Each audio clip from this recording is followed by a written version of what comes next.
I was sickened. I was sickened by the standing ovation. I felt like Hollywood is just spineless, en masse. And it really felt like, oh, this is a really clear indication that we're not the cool club anymore. But Chris says a joke around G.I. Jane 2, looking forward to it, very mild, just laughed. And even said, come on, that was nice. And then Will Smith initially laughs. Yes. But it looked like Jada was upset. Mm-hmm. And so Will changes his tune, walks on stage, and smacks Chris Rock in the face at the Oscars. They got rules. Like, he has a rule. The bass player, he got a rule. He got to wax his head every morning. That's a rule. He follows the rules, man. He follows the rules. Oh, these are jokes. Come on. Come on. Look, I understood the feeling. Now, in my life, I've been through a lot of crap, and I was raising two young kids, and every comedian in the country had an OJ routine, and don't think I wouldn't want to be slapped a couple of those guys, but you got to accept it's humor, and I didn't even think that was all that egregious. At last, the greatest album of love songs ever recorded. You'll want to share them with someone special. Why do birds suddenly appear? Sung by the man who turned a personal affliction into a recording career, Don No Soul Simmons. Just like me, they long to be close to you. Why do stars fall down from the sky every time you walk by? Just like me, they long to be close to you. She'd been sitting there and so curl up by the fireside and listen to the non-threatening music of this master showman. And honey, I miss you. And I'm being good. And I'd love to be with you. If only I could. Say, has anybody seen my sweet gypsy rose? Here's her picture when she was my sweet man. Young lovers of any age will cherish this timeless collection of the world's most romantic ballads. And if you act now, you'll get free this bonus album, Don Simmons Down and Funky.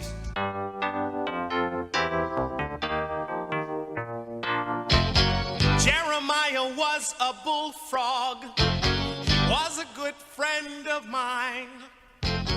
Never understood a single word he said. This 2-record collection is not available in any stores, so order now. Yes, he always had some mighty fine wine. What's that like, to lose? You almost lost in a very big way today, my friend. Oh, you should have seen Shirley. If anybody wonders how she got to be Shirley Schmidt, the evidence was on full display today. She was as strong and as powerful and as dignified as any woman I've ever seen. Made me want to flip her on her back and have sex with her. Let's get back to right. So these punks, Yes. I don't know if they wanted money or they wanted something more sexual. Wow. But it's a lucky thing I had my pieces. Your pieces. My guns. Oh. Fine. Anyway, I started blasting. Bang! Wow. Bang! Well, I don't see so good, so I missed. Then they ran away. I ran after them. Okay. Bang! Try to shoot them in the back. But I don't run so good either. Anyway, you guys all think I'm a hero, and I'll accept that responsibility.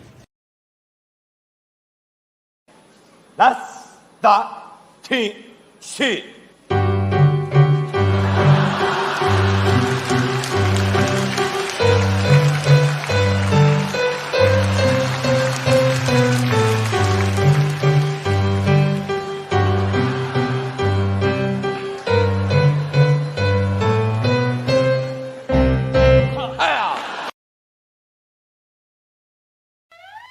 For shame, Doc. Hunting rabbits with an elephant gun. Elephant gun? That's right, Doc. So why don't you go shoot yourself an elephant? You do, and I'll give you such a pinch!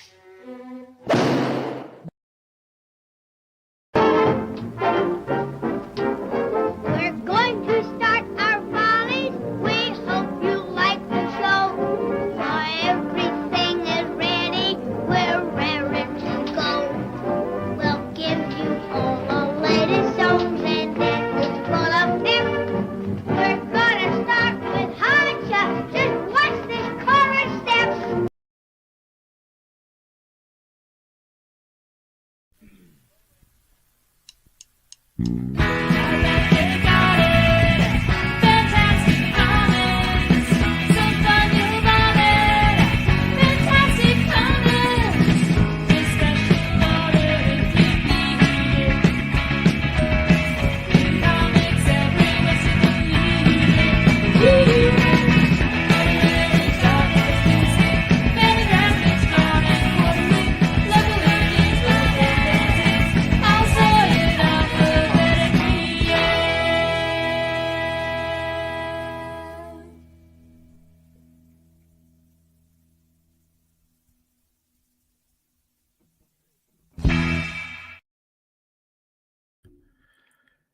Hello, everyone. Welcome to Fantastic Comics Presents. I'm your comic book store owner, Yule.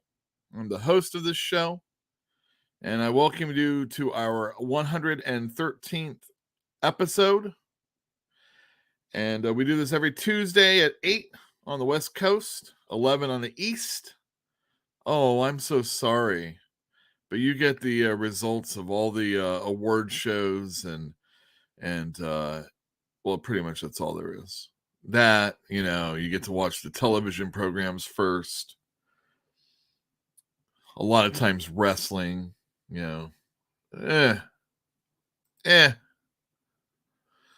So if you are listening on the East Coast, thank you for staying up late. I would do it if I cared. And if I didn't get too tired. But this is YouTube, and you can always listen to it after the fact, and maybe you are. Thank you, everybody, for tuning in. This comic book show is not like others because it's told from a store owner's point of view, and that's me. I'm Yule. Hi. I own Fantastic Comics in Berkeley, California. There it is, scrolling on the bottom of the screen. We moved recently, within the last year or two. And Google Maps.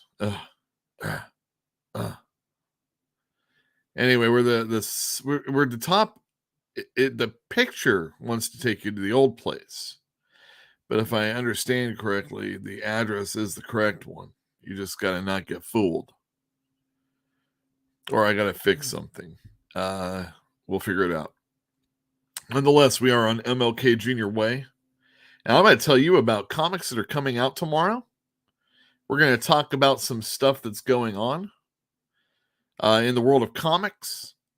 We have a raffle that we got going on right now. I'm collecting money. Here, can you hear it?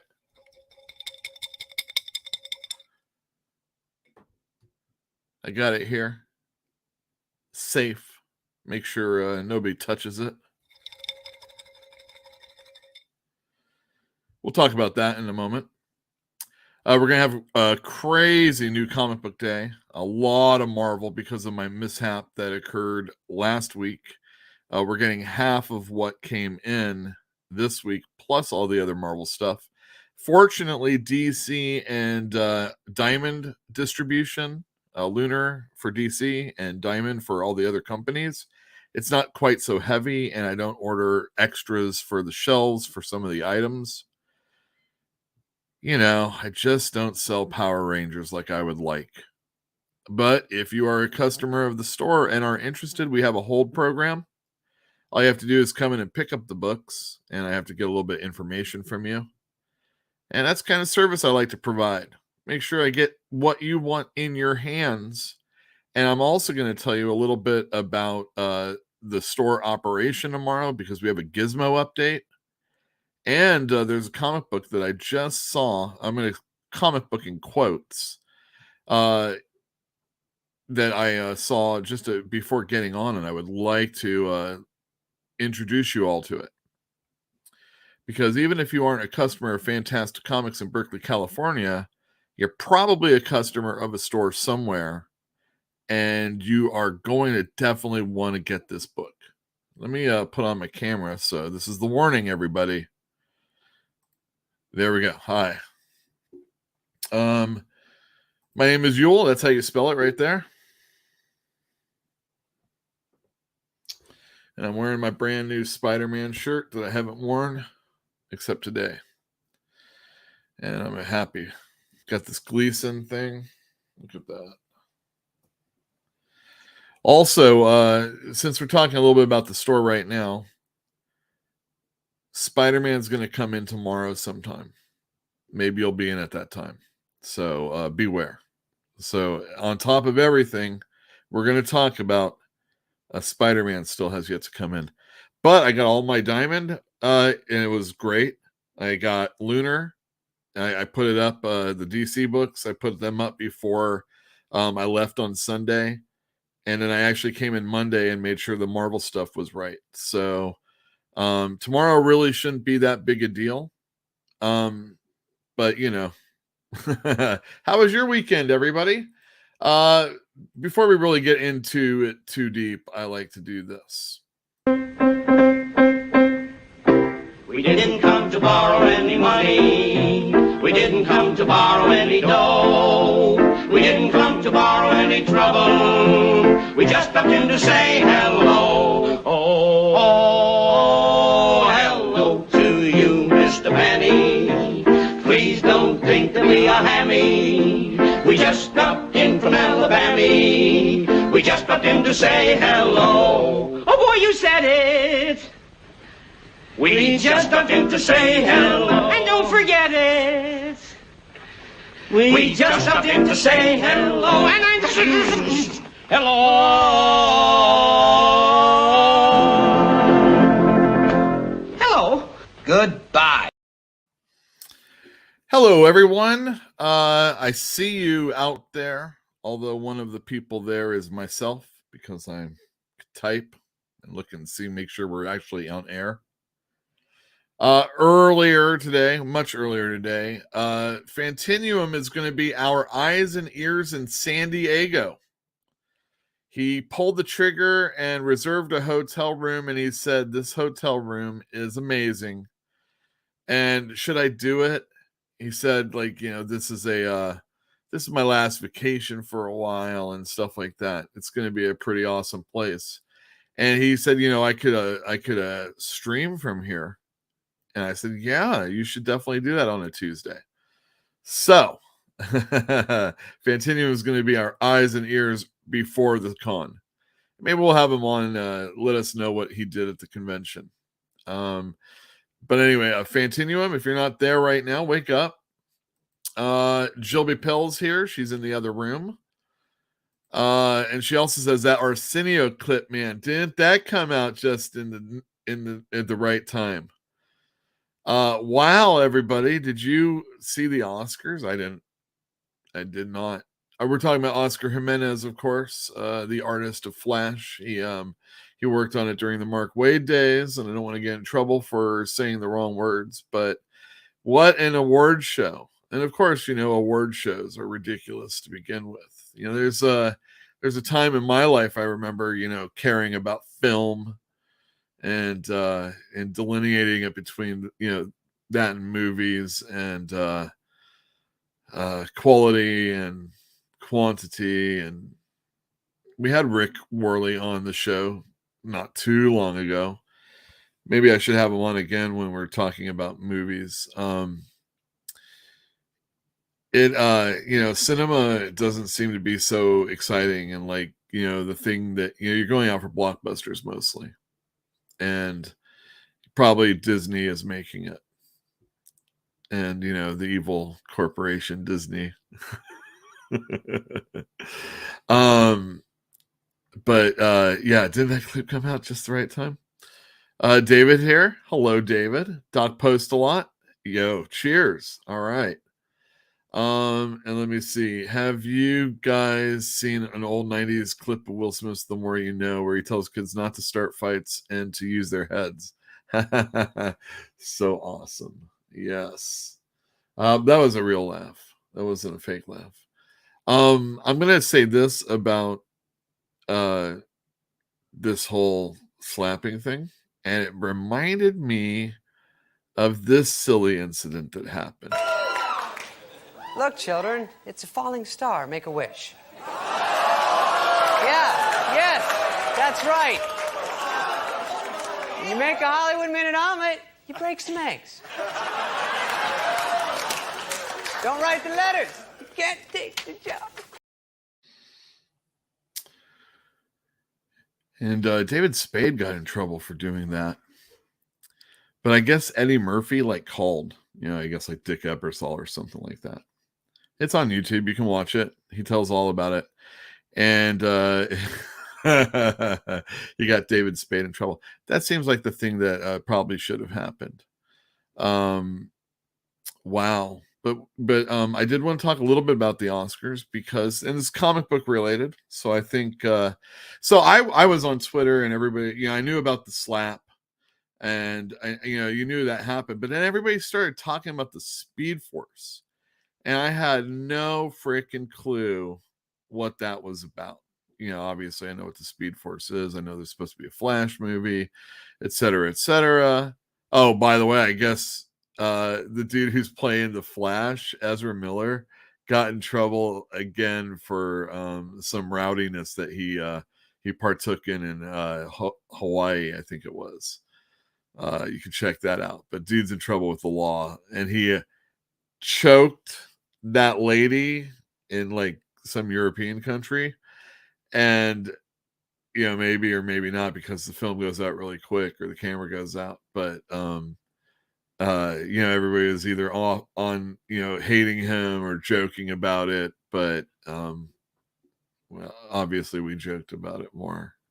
But at the Oscars, and I took a picture of this, this was reported that, Zack Snyder, this is seriously now, if, Jim Carrey is really talking about how lame the Oscars are, he should have been talking about this because they had a fan Twitter poll or something, and come on, seriously.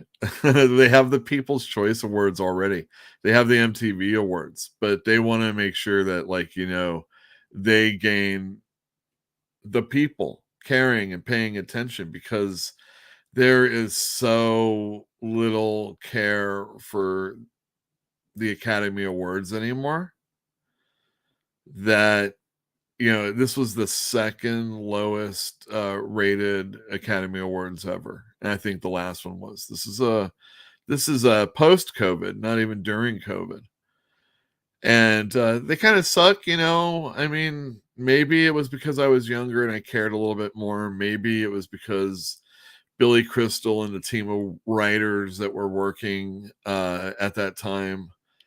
But even the David Letterman one that bombed still had a lot of people watching. I just think we've become so, I don't know. I don't think we care as much.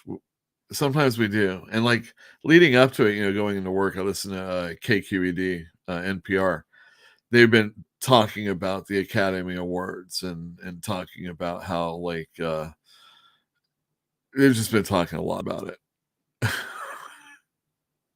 And I'm like, oh, who cares? This is not news. Of all the things for you guys to be talking about, you could be talking about a new book that was written, or, sit down with like, a scientist and talk to them. And it doesn't always have to be about, COVID and anyway, blah, blah, blah. So they had this Twitter poll or whatever, and Zack Snyder won both awards, and he won for Army of the Dead for the fan favorite award, and he also won for what they're calling the cheer moment award, I guess. The scene that really made you bust a nut is what I would have called it, probably.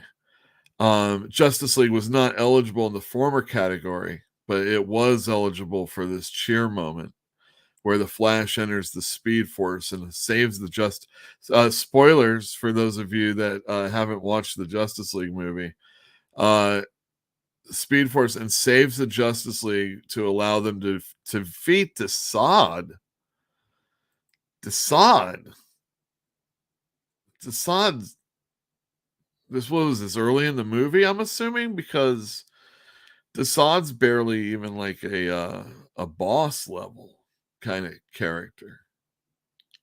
I don't know. Maybe you guys can tell me in comments. I'll look. Sick Media Comic says too many Batman comic coming out tomorrow or this week, but we'll get there.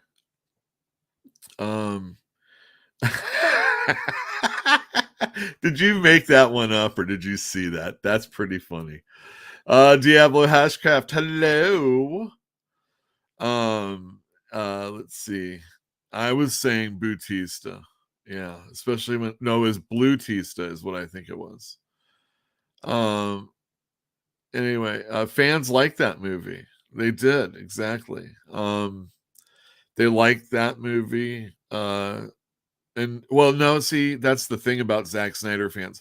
So it's funny because the Twitter friends, I'm going to call them friends, follows, or people following me, I try and get a nice little sprinkle of everybody so that I don't have to follow too many people to get, I like to get the people that are circling around all the bullshit.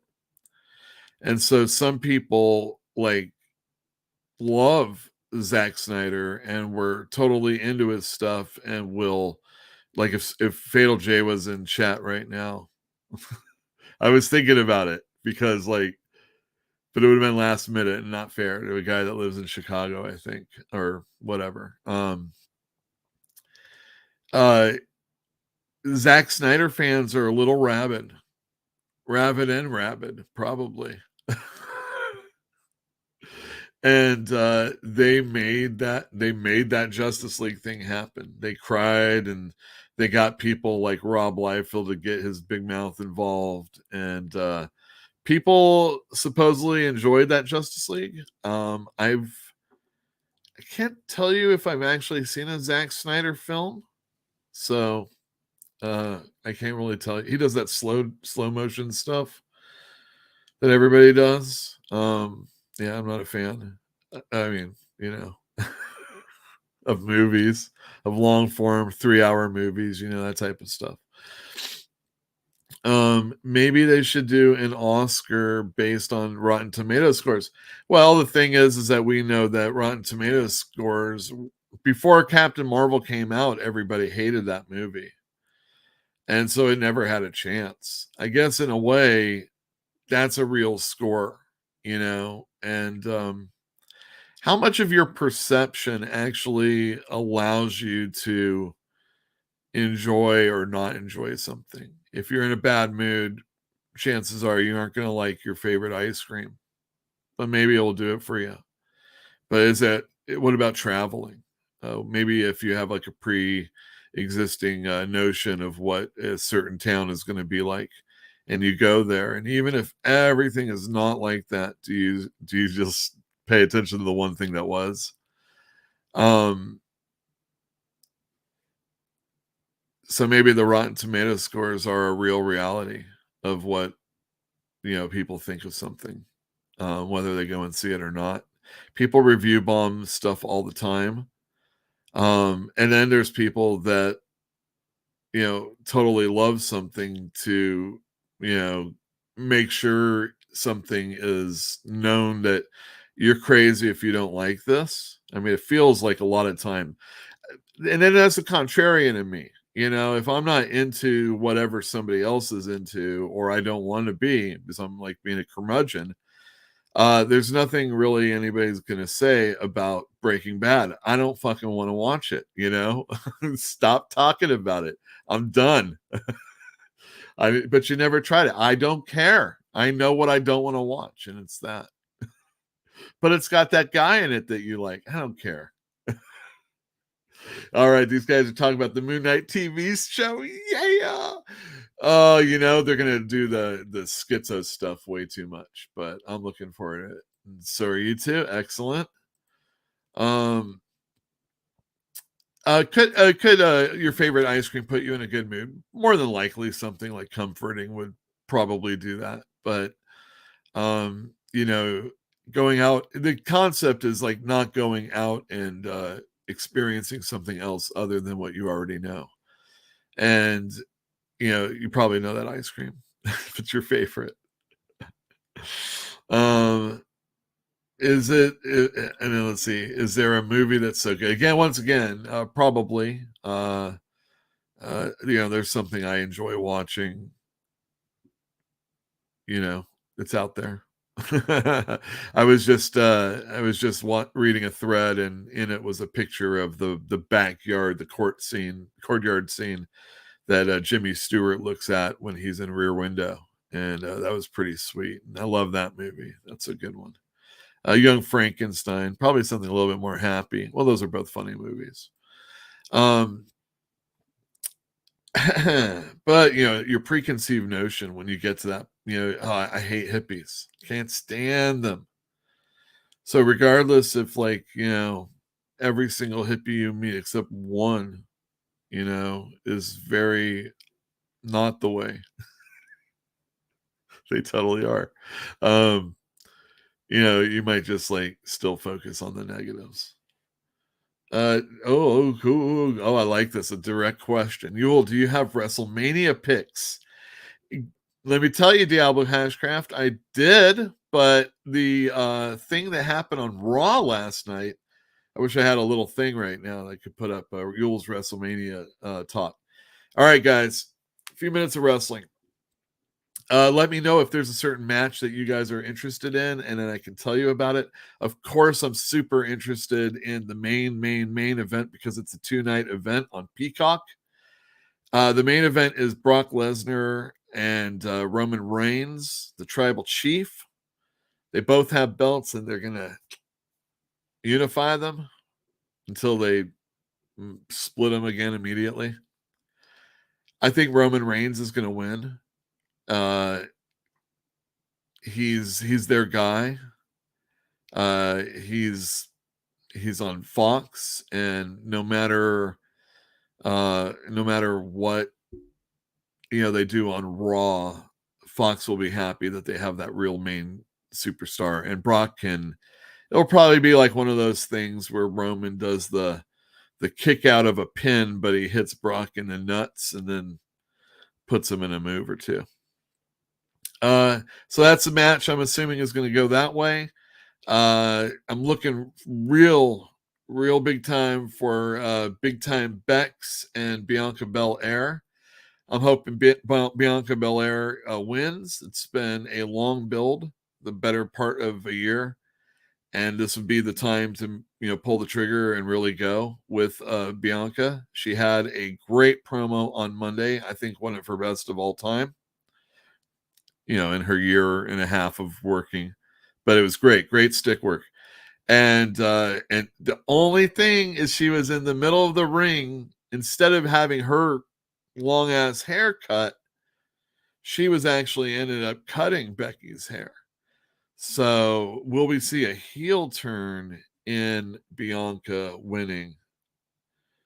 Or maybe she just won't win, because usually you don't get super heated up and looking like you're a stud if you're going to win at the pay-per-view. Also, both women's main event matches are going to be on night one, which is a little bit of a bummer. But and then Charlotte versus Ronda, I have no idea what's going to happen there. But those are the two main matches that I'm looking forward to. Oh, Jill says that Riddle and Orton, RK Bro, will retain. They're going against two tag teams. And yeah, probably that's probably is what they're going to do. Those guys are over. They're selling merchandise. They've got a star in Riddle, even if he's barefoot and kind of weird, and they always play up that stoner angle.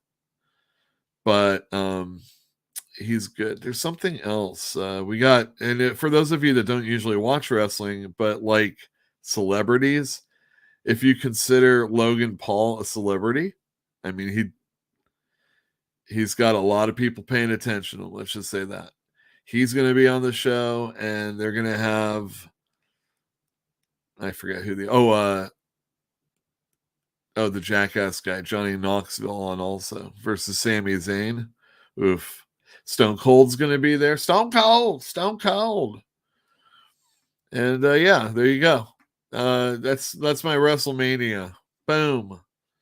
A lot of wrestling. There's going to be something on Saturday. Friday night, they're doing like a big show.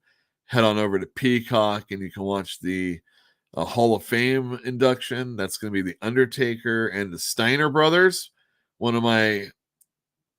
That's a top 5 tag team for me right there, the Steiners. And when we talk about like Mount Rushmores, when I want to say something that nobody else will so that we can have some conversation, I often throw Scott Steiner up there because he's done so much and is so great and is a legitimate wrestler also, or at least was. He's good. One of my favorites. Miz is the most awesome when he puts someone over, for sure. The Miz is he's doing a great job. What I'm assuming is that Paul will turn on the Miz at the end and save face, rather than, and probably not take the pin fall. And it won't go on any longer than this. So let's hope it works that way. The Miz, he can get trounced and come back and run his mouth, and he's just a perfect little shit heel. And you got to love that and totally respect the effort that he puts in. I think the Miz is excellent. Let's see. Talking Soul says, Hacksaw is one of the best, and the tag team. Hacksaw and whom? Hacksaw. You mean the guy with the 2x4 and stuck up his thumb? Jill's right here. If Dominic turned on Rey Mysterio, his father, and it's so funny because Rey Mysterio is not his name, right? And Dominic's last name is Mysterio. That's what they call him. It's so funny. That happened one time with the Bellas, Brie and Nikki Bella. And I forget what their brother's name is, but his name is like John. And they're like, oh, and it's the Bellas, Nikki Brie and John Bella. Tell me Hacksaw is brah. I don't know that. Oh, wait, you mean like Hacksaw? Wait, no, not Hacksaw and JJ Bella. There you go. JJ Bella. Hilarious. All right. There's a thing that's coming out. I will let you know about it. This thing is... Anyway, Zack Snyder, seriously, these fans are crazy. I can tell you other fans that are crazy in comic books, baseball, Padre fans. Oh my goodness gracious. They're just nuts. And of course, New York fans anyway. They're totally full of it. But I want to tell you about this thing that's coming out through Abrams. So a while ago, and I think even last week, I reminded you that the Alex Ross Fantastic Four Full Circle will be coming out later this year. I think it's in the next couple months. And this is being done by Abrams, not Marvel. And it's going to be in the original Marvel graphic novel size that we are familiar with from back in, the 80s, like Death of Captain Marvel, X-Men God Loves Man Kills, Elric, Starjammers, Slammers, and on and on and on. Well, this is one thing, and then this is another thing. Classic Blacklight Posters Volume 2, which automatically makes me wonder about Classic Blacklight Posters Volume 1 and if I can get it. Come on into the store tomorrow and we can find out together. But this one is going to be coming out in October. And it's got 12 print, posters that you can, frame. This is very expensive. Well, it's not really very expensive. Most of my customers would have no problem parting with $125. But if you look for the classic blacklight posters from back in the day, if they are in good condition, you're going to be paying a whole lot more than the tons of money that you're going to be paying for the ones in we'll just say used condition. And, a lot more than $125. Let's just say that. And blacklight posters, man, the art that they chose, the art of the day. Like if you were telling me that most of the comic books that came out today were going to be done in like blacklight poster style, I'm not so sure I would really appreciate it. But like the Gil Kanes and the Jack Kirby's and Steve Ditko's and John Buscema's, when you get like those classic Silver Surfer covers or pictures that have been ingrained in our minds, but also in the blacklight formula. So good. And it would give me yet another reason to get one in this room so that I could do it with this one right up here and this one over here. No, on the other side over here. And then the other, and then just have them. I could take this Preacher poster down, take the Batman down. Got a whole bunch over here, old ass posters you haven't seen. 125 for this book that's coming out through Abrams. Once again, the classic blacklight posters. If you're interested, come on in, let me know, and we can put you down on the list. God, and I used to go to this one coffee shop. It was called the Dark Room, and there was poetry on Friday nights. And it was dark in the dark room with lots of blacklight lights. Did you say it twice? All over the place. And amongst the Grateful Dead and Jimi Hendrix, there were a couple of Marvel posters. And we'd usually partake in the parking lot before we went in and had a drink. No booze, but there's a liquor store right around the corner. So if you're inclined, glug glug. Yeah, Moby. See, that's the right. Exactly. It comes out to $10 each. It's not bad. Exactly. Oh. Giant fans do talk smack and do leave the game early. They always make fun of Dodger fans for leaving early, but they're on that little ferry going off in like the 8th inning all the time. Yeah, it's true. All right, let's see here. There is an artist who already did this with Kirby style prints at the Cartoon Museum in SF. Is it like the same stuff from back in the day, or is it some like new stuff? I don't doubt it. It's just amazing how the old stuff, even though there's a it doesn't feel tired. When that artist starts to kind of phone it in or hack it up a bit, it does seem tired. But it's not because of the style of art. It's just because that person's been doing it like that. And this will lead us into some conversation about some of the stuff that's coming out tomorrow, especially something that's very, very Kirby related. Oh, very good. I dig that Jim Rugg blacklight poster behind you. Exactly. Thank you, Eric. Yeah, I have the other 3 or 2. One of them I'm not as into, only because I never got the book, Aphrodisiac. But he's styling and he's fighting dinosaurs, so it's kind of hard to want to get rid of it. But I got the other one on frame also. That's the Octobriana, where she's all topless and shooting a machine gun. One of my favorite things, machine guns.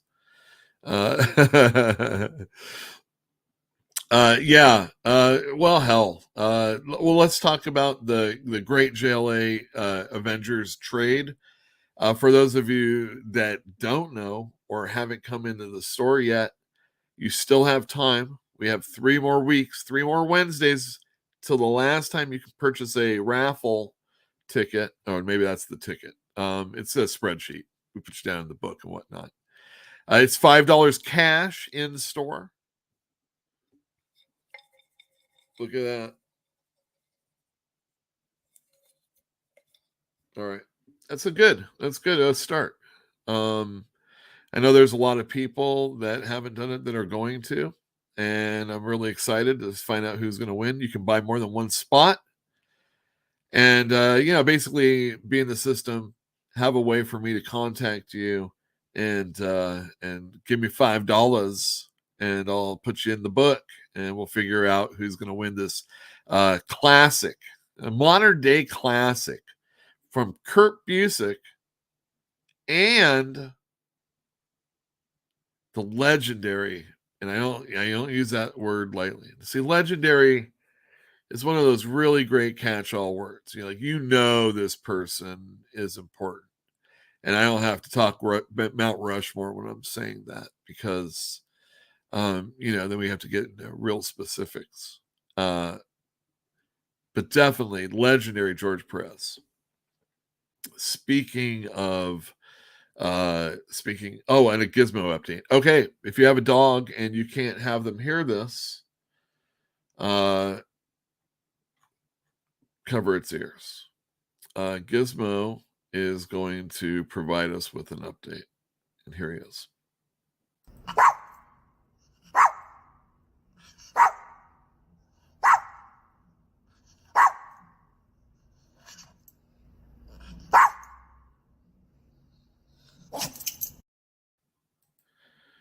All right, we're super excited that Gizmo is once again going to be in store tomorrow. Yeah, he makes it his long-awaited return, but it might affect the store just a bit. I had a problem with my printer. It had a little bit of a jam, and it's very, very touchy about wanting to work again. So I wasn't able to finish everything that I need to finish for my customers when they come in. So what I'm going to have is your comics pulled aside in alphabetical order. And when you come in, I'm going to look under your name for the things that I hold for you. I hope that will be easier.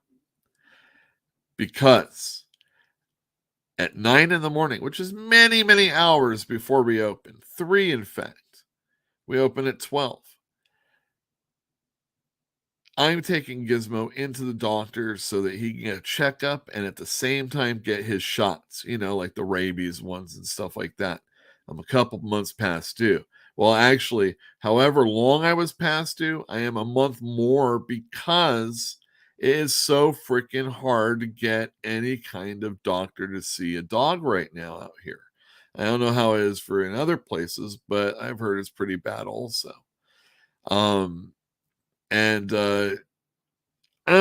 It's really hard to get like new doctors to see your animal also. So, hopefully I will be ready for everybody tomorrow. Sorry if I'm not. And now a word from, me. Hey everybody, Yule here over at Fantastic Comics, and I get a lot of people that want to sell comics to the store. I've got these Doctor Stranges right here. This is Sorcerer Supreme time, so the 90s. And one of the things I often see, people will say, oh no, my comics are in mint condition before I see them. And they will be like, they're in bags and they're in boards and they're totally in mint condition. And, I understand bags and boards are very important, but if you never change your bags and boards, this is what happens. And, is this the right one? Yeah. Oh, no, this is the better one. Let me get you this one. Look at that awesome Ghost Rider on the cover. And you have this advertisement for the Three Musketeers. I don't know if you can make that out. Yeah. But the thing is that the back of the comic book right here has an advertisement for the Teenage Mutant Ninja Turtles. And so where is this imprint coming from? Why it's coming from inside on the other side of the cover, the Three Musketeers. Let's put them side by side. Change your bags and boards, people. There's been a lot of times when I've seen a very valuable comic not be so valuable because of the condition of the things that they're kept in. And I know anything is better than nothing, but after a while it can degrade the comics. So change your bags and boards. That's right, gassing, talking Soul. Yeah. Always when I come back, it has a hard time clicking. Oh, thanks, Jim. Appreciated. That's right. Gizmo's going to be here, and he is very excited, Jill. I agree. He won't have to be just like stuck in the house all day, lounging around, doing nothing. Actually, maybe he would. Yeah, well, anyway, for those of you that are interested, maybe I'm not interested. If you're so inclined, maybe think about hitting the thumbs up button on the YouTube side. For those of you in Facebook, maybe come on over to YouTube with your Gmail account, enter it in, log in, subscribe to the channel, hit the bell for notifications so you can know where we're going to be, when we're going to be on. Every once in a while, I think about, I think I'm just going to live cast something just for S&Gs. And, would anybody tune in? Well, if you are, inclined, if you're the kind of person that will tune in, hit that notification bell and you will be alerted when that happens. Also, we have a Twitter, Instagram, Substack, Facebook account. They're all under Fantastic Comics, and one of those ways we're going to try and get a hold of you. We also have a Patreon page. You can give us some money if you desire. If you're, let's say you're only viewing this show and you're thinking, well, I get at least a little bit of enjoyment. You can put $1 in. That's awesome. Maybe you're the kind of person that has like so much money that you're like, I want every comic store to succeed, and this person's at least, trying a little bit to, garner some sympathy. And funny thing is, I give sympathy in dollars, dollar bills, and I don't want anything else in return. And that's great because you're not going to get anything else in return, but you might. there's always that carrot that I'm sometimes dangling out there. And at the very least, there's this. Oh man, I have to get back onto it. So I'm thinking of doing. Maybe what I'll do is anyway, it doesn't matter. Become a patron, and you'll find out what I'm talking about. And I also do this this podcast called Sci-Fi and Fantasy Read Along. We just recently finished. Oh my gosh, it's already out of my brain. Philip K. Dick novel called not Martian Time Slip. The Three Stigmata of Palmer Eldritch. But now we're reading Shadows Linger by Glenn Cook, which is a fantasy. And it's been a while since we've done a fantasy novel. So I'm looking forward to it. And if you're the kind of person that likes to read chapter with chapter, we discuss it at the same time. No spoilers. Check it out. We have some pretty interesting books. We did Slaughterhouse 5 and some other great things. And yeah, that's about it. All right. We did the we're doing new comics now. Okay, great. Dun dun dun dun. New comics. All right, first up.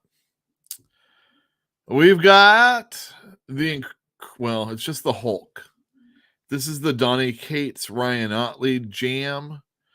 And Bruce Banner is driving a supergiant Hulk machine, like robot, that's powered by the Hulk, who, as he gets angry and fed monster after monster, or hero after hero, or villain after villain, it's got like different. Think of like what was it, The Princess Bride, and you know how Wesley's stuck on the rack, that torture device with all the water, and they're like, I've never taken it to level 9. Well, each time this guy goes up, it's a new threat that's enraging that Hulk, which powers the suit. And he's brought in this like other dimension, and there's this other banners, and there's these abominations that are like Spider Hulk abomination in this issue. There was a Wolverine one, and it's crazy and wild and just what you'd expect from Donny Cates. And man, is there fist punching faces like crazy, and Ryan Otley does a really great job. I recommend this book. I recommend this issue, and the little bit that tells you what's been going on, even if you don't have all the other issues, you can get right on into it.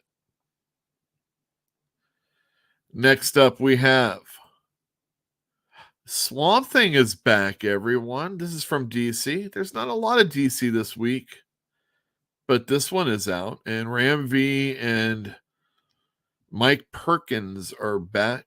They are they had a 10-issue maxi series, and it was so well received, at least by some people, at least in sales, I assume, that they gave these guys another 6 issues. So call it season 2. It begins here, and who knows? Maybe if it keeps doing well, maybe we can see 17 to 21 or something like that. All right, the beginning of the Batman books. This one's a doozy, though. We've got Batman Beyond the White Knight. This is the 3rd Batman book in the Murphyverse. There is also a Harley Quinn one that he co-wrote with his wife, I do believe. Also, Matteo Scalero did the art on that. This is all done by Sean Gordon Murphy. The last thing he did before this was The Plot Holes, which was a Indiegogo crowdfunded book. You may be able to go to his site and see if he has more. And Dave Stewart on colors. I have a customer that really, really likes Sean Murphy's work, especially in the Batman books, and he's purchased original artwork. And it's not cheap.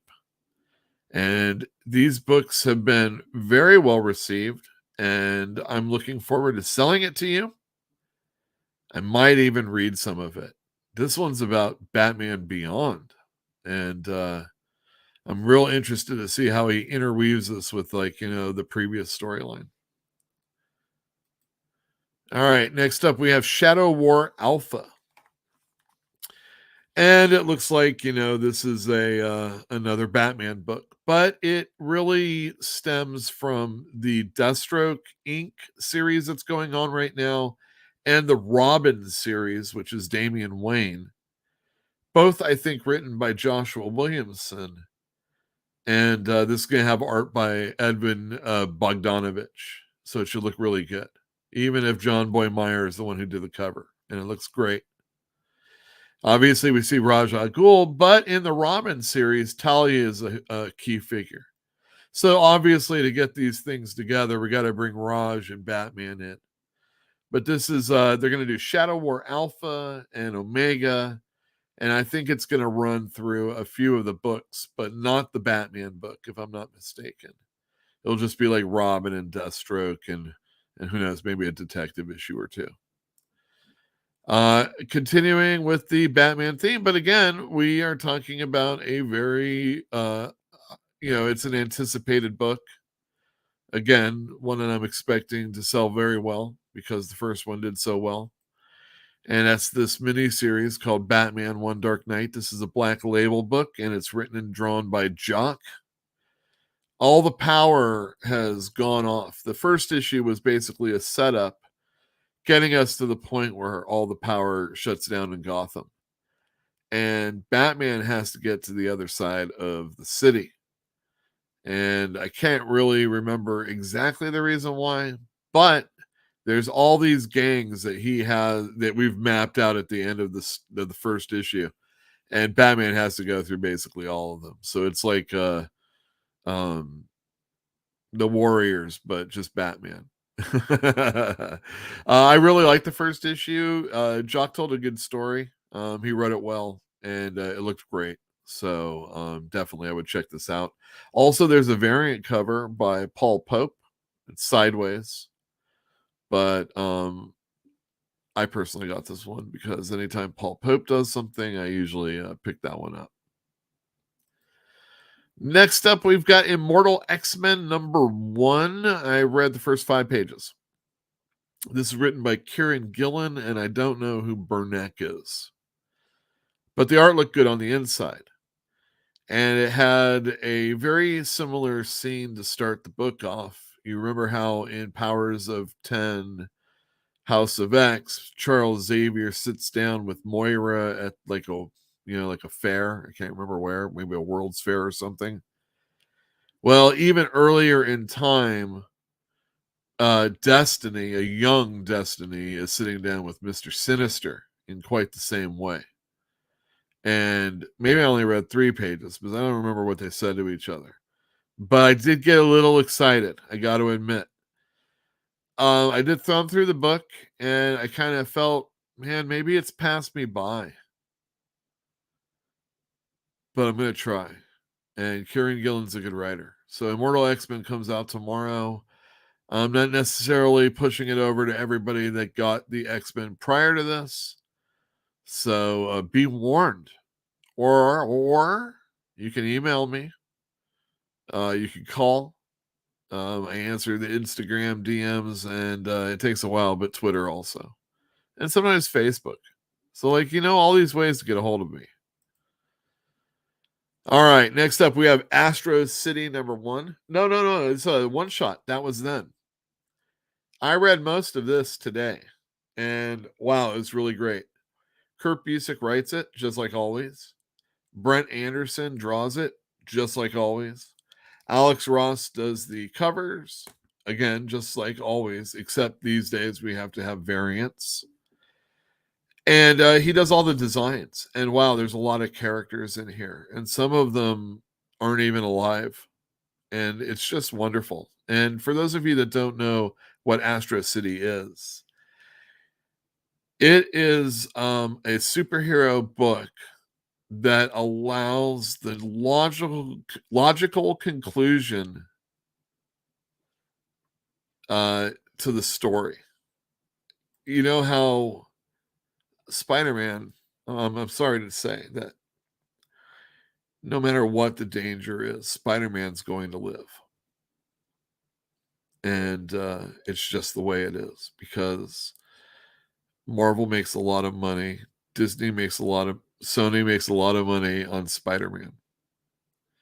And ultimately he's going to live, just like all their characters. And since they bring anybody back from the dead, especially if they're X-Men, Superman's not going to die. They tried. They didn't really try because they were never going to kill him. Same thing with Batman.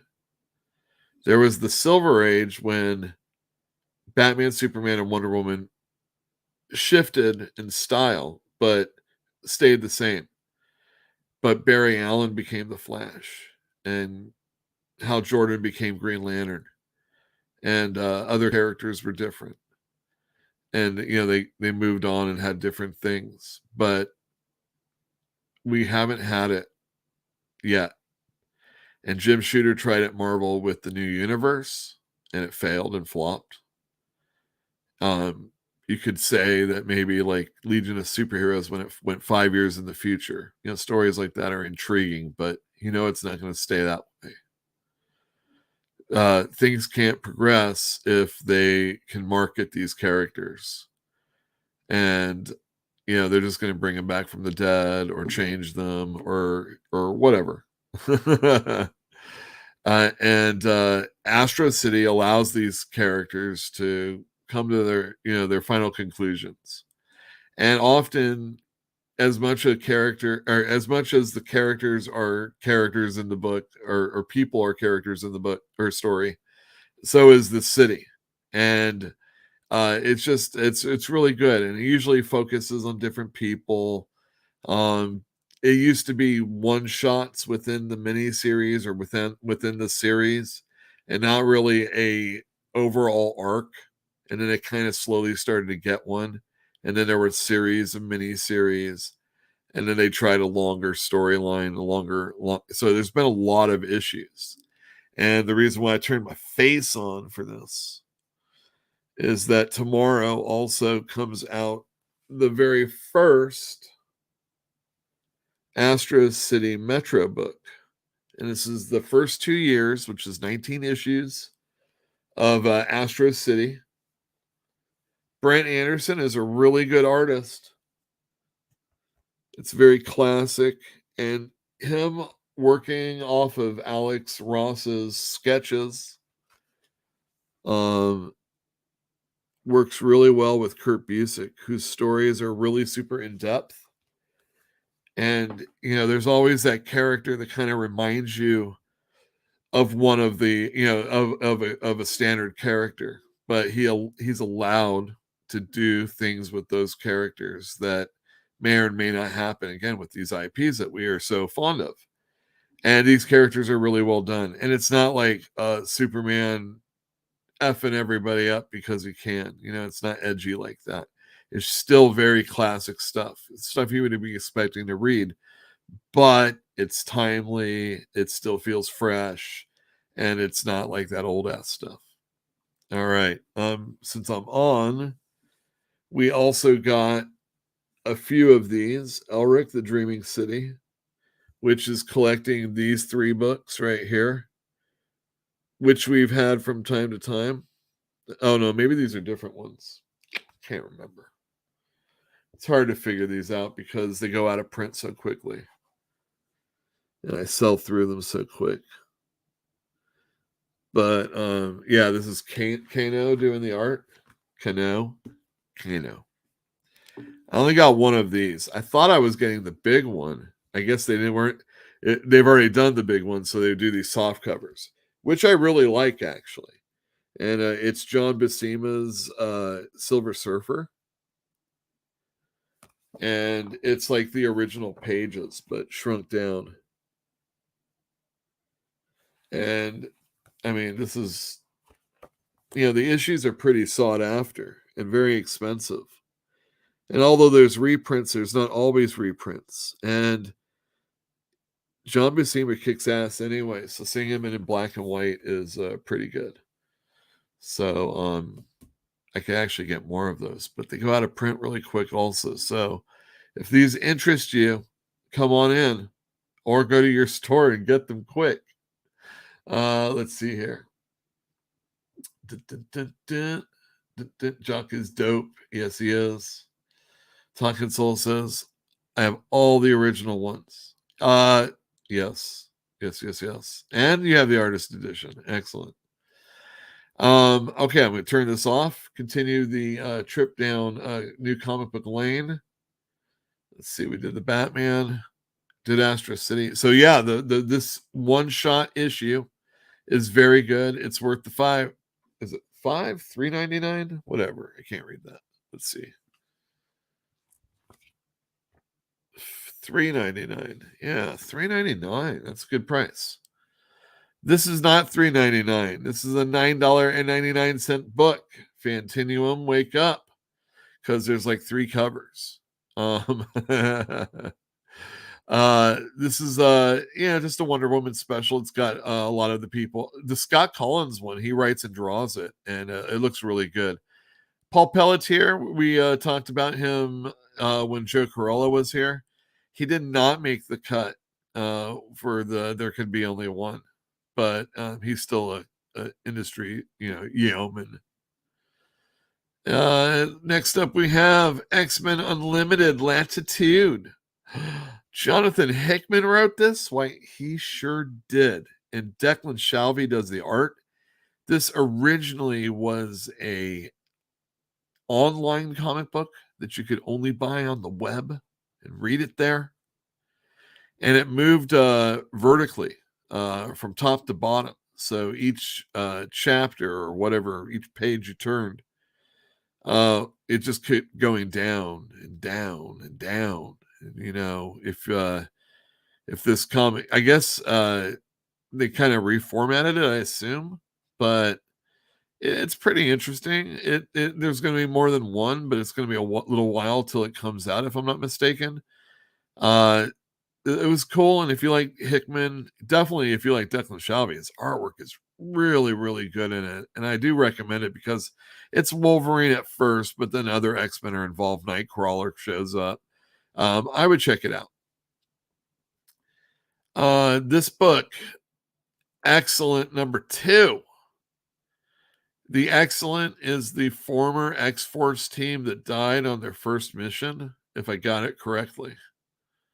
If I got it correct.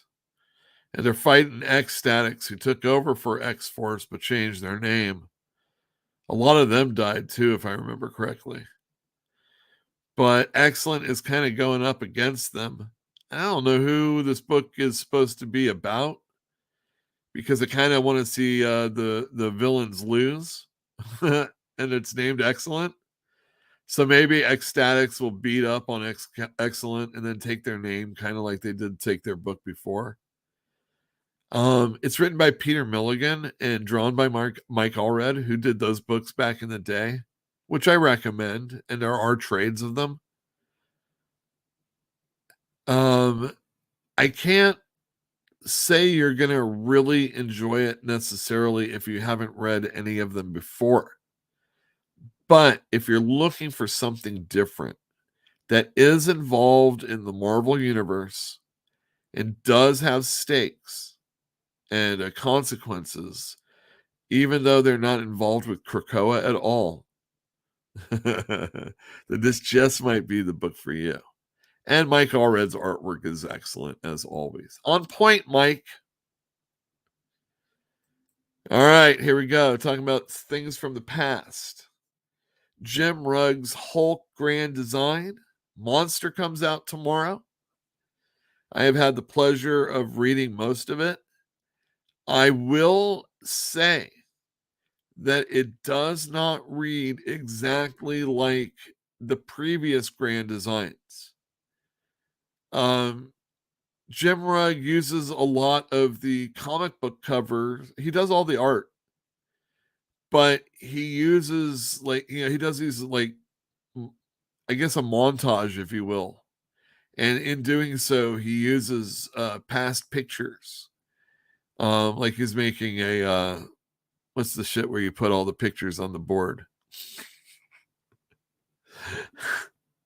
Anyway, it's interesting. There's a little bit The narrative is a little bit more scattered, even though it does go from beginning to end. He takes a little bit of liberty in how he tells the story, and it's interesting. This is a good book for people that want to know. If you already know the Hulk, I think you're going to really super dig this. If you know about the different illustration styles that have gone on from time to time, you're going to really, really like this, because, Jim does a great Sal Buscema. He does a good Hulk. Kirby and whatnot. What's funny is there's this moment where I think it's Rick Jones is kind of like in anguish, and he's holding his head, and it looks like Jim Rugg. Anyway, there's variant covers. There's an Ed Piskor one. It's got Wolverine doing that classic pose where you see the Hulk in his claws.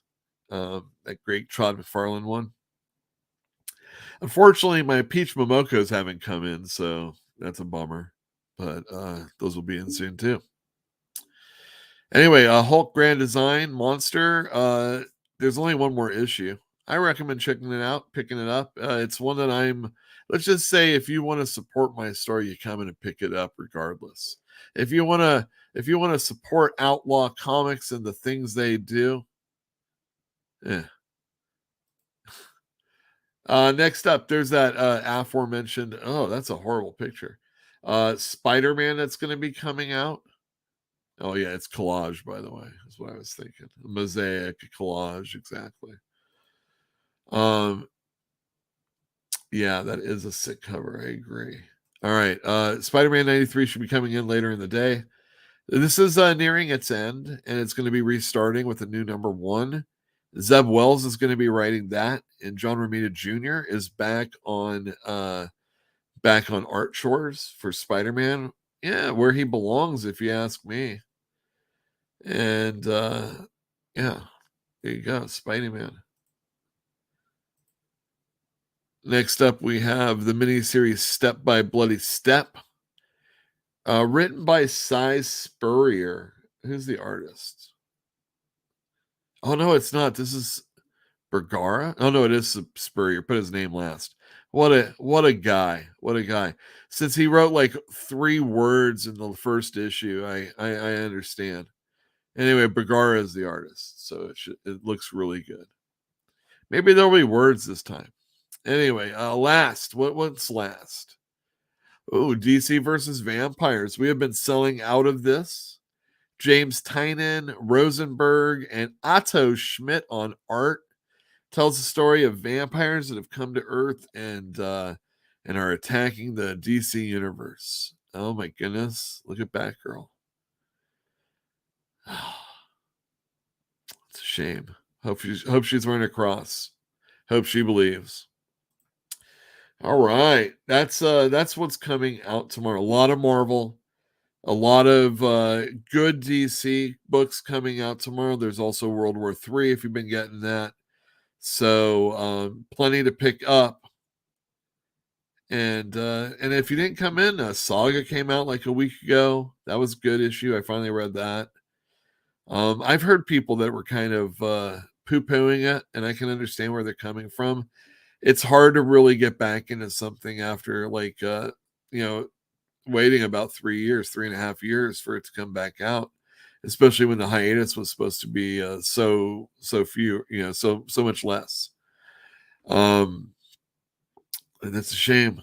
Hopefully people that are picking it up are still reading it and are enjoying it.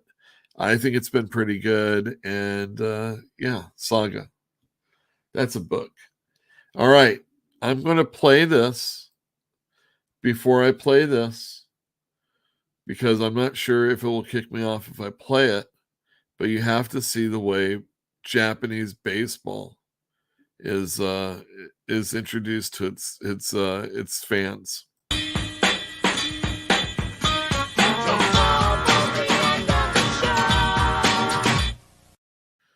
And that's right, it's almost the end of the show, and it is brought to you by our patrons. Thank you very much for being patrons. If you give $1, If you give 100 or more, we really thank you. It could be a one-time, it could be a monthly recurring, and if you didn't know it was a monthly recurring, you should know by now. Thank you, everybody that gives. It's really awesome, and it's helped our store so much during the pandemic that we're finally getting out from under the abyss. Can you be underneath an abyss? Above the I don't know. We were dangling, and now we've got at least one more thread to hang on to, and we're pulling ourselves off that to the edge. But a lot of it is due to the customers that come in the store and people that can't actually be in our store helping us out have been doing so because they're just fans of Yule. Follow me on, all those places I go to. And of course, here every Tuesday night at 8. Stick around. I got a video that we're going to be playing after this video, and I might even say something in between. But check out this baseball game. This is pretty wild.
Yeah, that's pretty awesome. I got that from following John Boy on Twitter. He also has a YouTube channel where he talks sports with a bunch of other dudes, including some former professional players. You should check it out if you enjoy sportings, and that kind of stuff. I will put up my favorite channels in no particular order, and of course I'm leaving out so many, but I don't get to watch them all. So yes, Talking Soul, I need one of those so bad. I agree, and it is amazing. That's like the Giants. They always have this like pomp and circumstance in the beginning of their games, and I know that because I've watched a lot of opening day ceremonies or listened to them. But they always have like, I don't know, it's like either opera singers or show tune kind of things going on, or Huey Lewis. But man, we need some sci-fi stuff, yeah. Anyhow, thank you very much, everybody, for tuning in. We will get back at you next Tuesday night.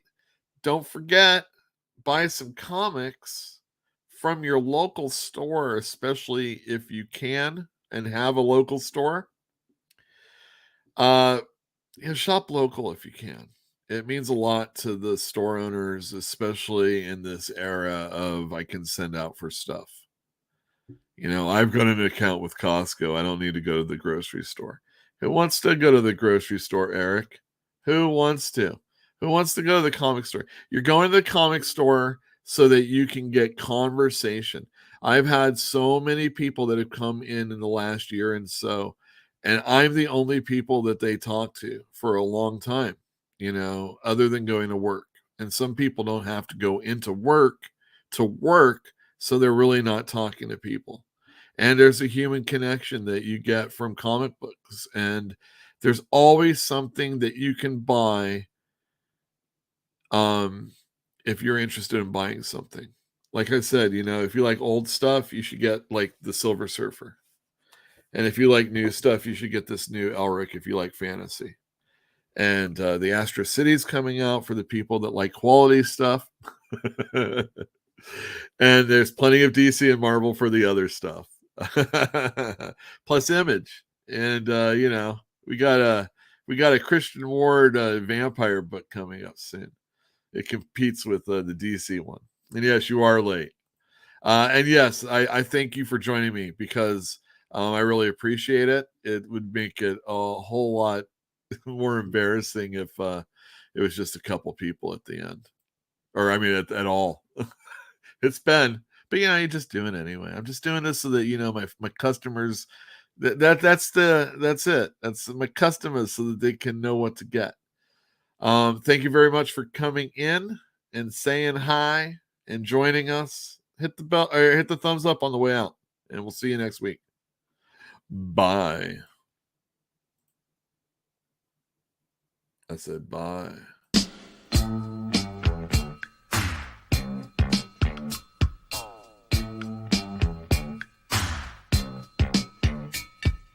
Lucy and Ramona cruising through the jungles of L.A.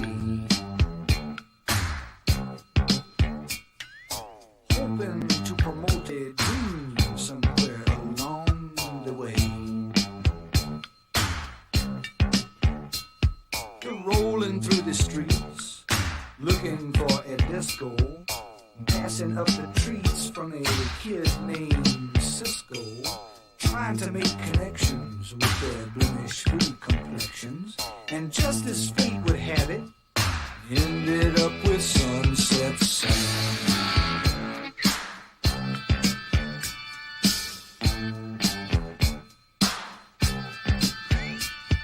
Sam was selling watches from a suitcase on a TV tray. And Lucy and Ramona kept trying to figure out if he was gay. The three of them were standing, staring at each other, when the light behind their eyes blew each other's cover. The ancient code was branded, and each of them was handed a ticket to their kingdom, 'cause they saw their brother Sunset Sam.